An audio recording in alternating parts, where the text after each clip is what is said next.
Welcome to BookTales, where I review books for the Chaos Library. The Masqueraders by Georgette Heyer. No one does this kind of romance better than Georgette Heyer, including Jane Austen. Yep, I said it.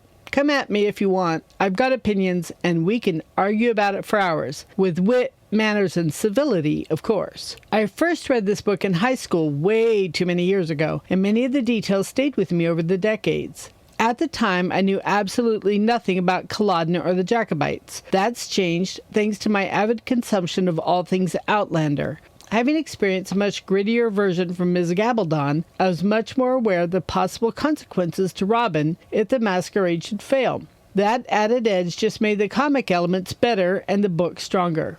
I had a harder time buying the success of the gender swap, but it has a basis in comedy going back to Shakespeare at the very least, and so I could suspend disbelief pretty well. It would be tough to make a believable film of the story, however. I loved reacquainting myself with the Mountain and with the old gentleman, both of whom I remember fondly. The story and the characters survived the decades quite well, and I highly recommend it if you like Regency romance. Besides, if you like Regency and haven't read all things Georgette Heyer, shame on you! All in all, it was a wonderful visit to a beloved classic.